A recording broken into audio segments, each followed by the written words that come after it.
بسم اللہ الرحمن الرحیم۔ محترم ناظرین السلام علیکم۔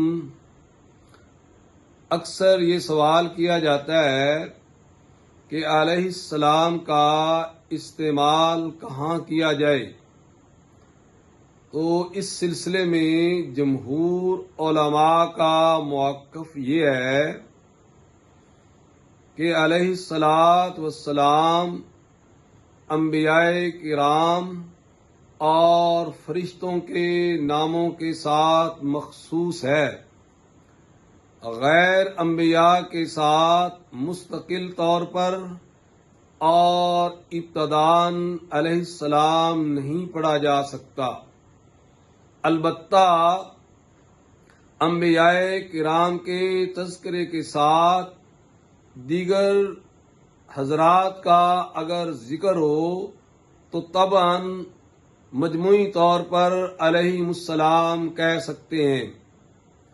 علیہ السلام کا مطلب ہے ان پر سلامتی ہو۔ فقہاء نے معنی کے لحاظ سے اس کی ممانعت نہیں کی ہے، بلکہ انہوں نے غیر انبیاء کے لیے اس جملے کی ممانعت اس لیے کی ہے کہ یہ صیغے انبیاء کرام اور فرشتوں کے لیے مخصوص ہو چکے ہیں۔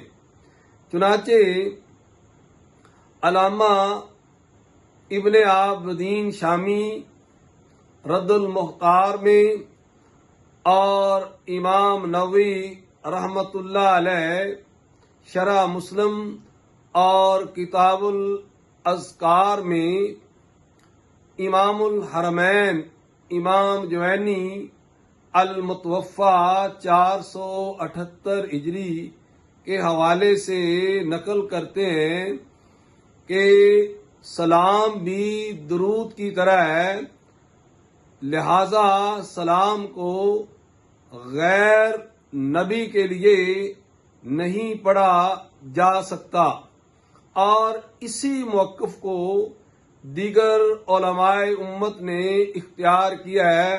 مثلا علامہ ابن کثیر رحمۃ اللہ علیہ نے، ملا علی قاری رحمۃ اللہ علیہ نے اور دیگر متأخرین علماء نے بھی یہی موقف اختیار کیا ہے۔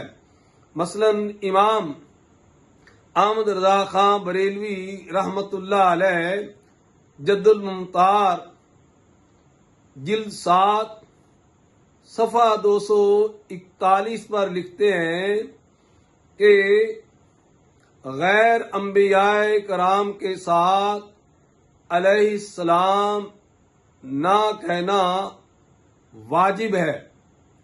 البتہ علماء اس بات کی اجازت دیتے ہیں کہ طبعاً غیر انبیاء کرام کے ناموں کے ساتھ علیہ السلام پڑھ اور لکھ سکتے ہیں۔